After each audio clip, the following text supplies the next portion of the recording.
इससे पहले क्लास में हम लोग उदाहरण 9 पढ़ चुके हैं। इसके आगे हम लोग उदाहरण 10 पढ़ेंगे। उदाहरण 10 में क्या कह रहा है, 5 माइनस रूट थ्री को प्रूफ करना है। क्या करना है? प्रूफ करना है। 5 माइनस रूट थ्री प्रूफ क्या करना है कि 5 माइनस रूट थ्री एक अपरिमेय संख्या। 5 माइनस रूट थ्री क्या है? एक अपरिमेय संख्या है। इसी को हम लोगों को क्या करना है? प्रूफ कर देना। ठीक है, तो चलिए हम लोग आगे बढ़ते हैं। तो सबसे पहले हम लोग क्या करते थे, पहले जब हम लोग इसके पहले वाला भी हम लोग पढ़े हैं, जब प्रूफ करना होता है तो सबसे पहले हम लोग करते हैं ये चीज कि जो भी संख्या जो दिया रहेगा, जैसे यहाँ पे दिया है अपरिमेय संख्या, सिद्ध करना है, जस्ट इसके उल्टा मान लेंगे, जस्ट इसके उल्टा मान लेंगे और इसको हम लोग प्रूफ करना शुरू करेंगे। तो यहाँ पे लिखेंगे क्या, माना कि यहाँ पे क्या लिखेंगे, माना कि क्या माना है, यहाँ पे हम लोग मानेंगे 5 minus root three. 5 minus root three एक परिमेय संख्या, परिमेय संख्या, ये हम लोग इतना मान लेंगे। हमेशा उल्टा ही मानेंगे, चाहे कितना हो, कोई भी क्वेश्चन इसमें दिया रहे, इस टर्म पे कितना हो क्वेश्चन दिया रहे, तो सबसे पहले हम लोग जो अपरिमेय है उसको हम लोग परिमेय मान लेंगे। और जब परिमेय मानेंगे और तब उसके बाद हम लोग आगे बढ़ेंगे। अब इससे क्या करेंगे, हम लोग क्या किए हैं कि माइनस 5 माइनस रूट थ्री तो हम लोग क्या माना है, 5 हम 5 माइनस रूट थ्री को हमने माना है परिमेय संख्या। तो 5 माइनस रूट थ्री को क्या माना है हमने? परिमेय संख्या माना है। तो परिमेय संख्या जब हम लोग मान लिए हैं, तो परिमेय संख्या किसे कहेंगे?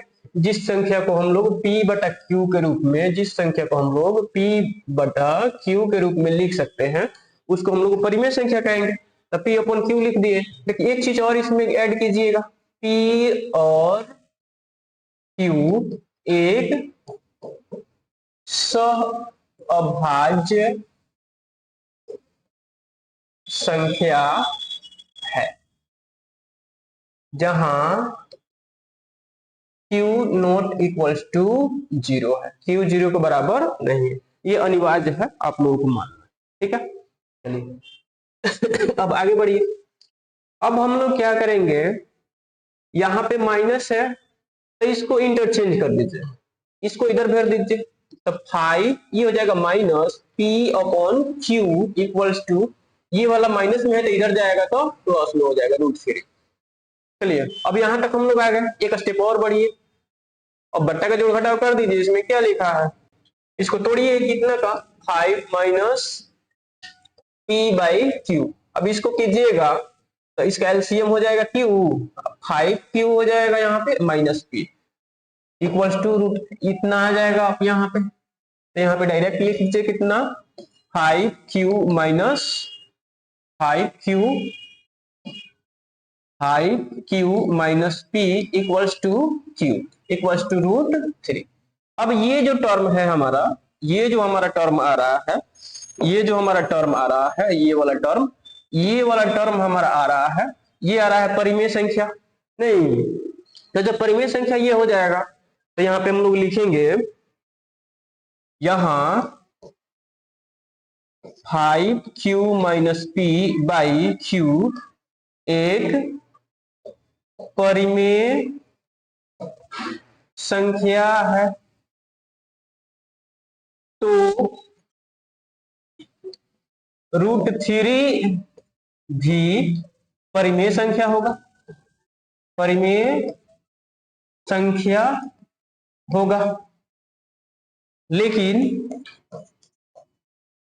लेकिन रूट थ्री एक अपरिमेय संख्या है। क्या है? एक अपरिमेय संख्या है।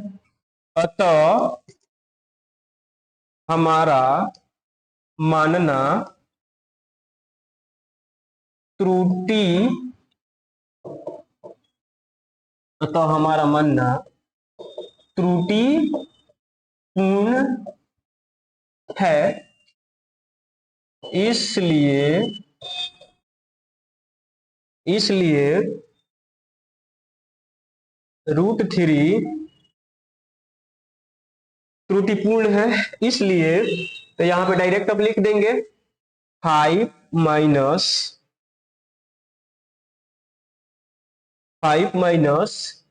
√3 एक अपरिमेय संख्या है। हो गया, बात खत्म। इससे ज्यादा कुछ नहीं लिखना है, सिंपल लैंग्वेज का यूज करना है और प्रूफ कर देना है। चलिए आगे हम लोग बढ़े, कोई दिक्कत यहां तक नहीं होना चाहिए। चलिए हम लोग आगे बढ़ते हैं।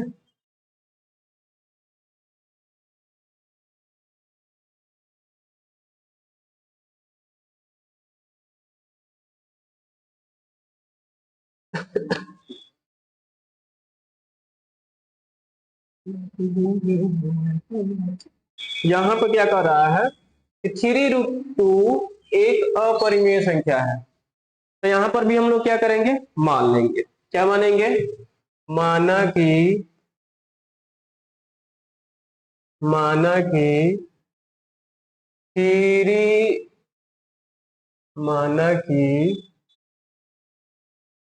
3√2 एक परिमेय संख्या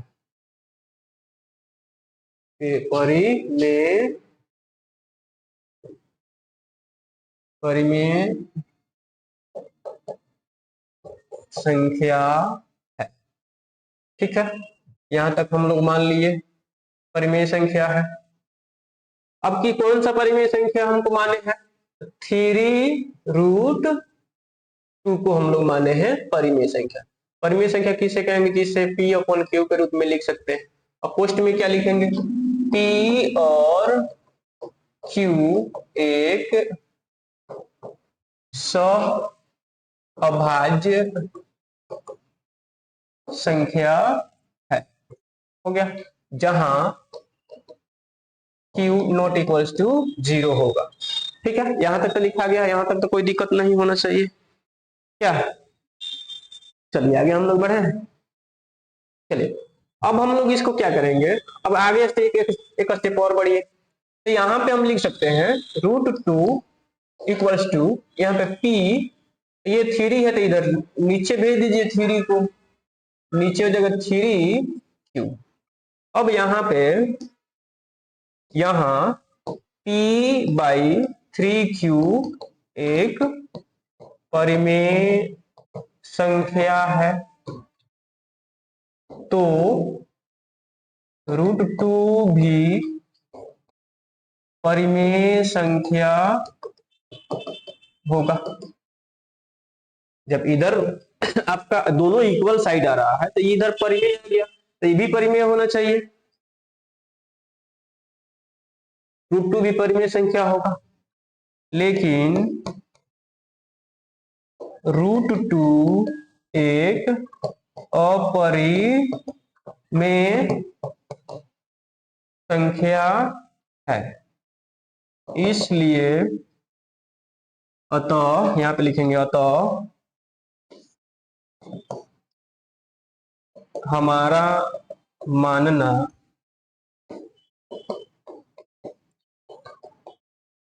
त्रुटिपूर्ण है। क्या है, त्रुटिपूर्ण है, इसलिए 3√2 एक अपरिमेय संख्या है। बस हो गया, बात खत्म। इससे ज्यादा कुछ नहीं लिखना है, बहुत आसान आसान क्वेश्चन है ये सब। बस ये से 1 से 2 कंसेप्ट लगाइए इसमें, बस बात खत्म।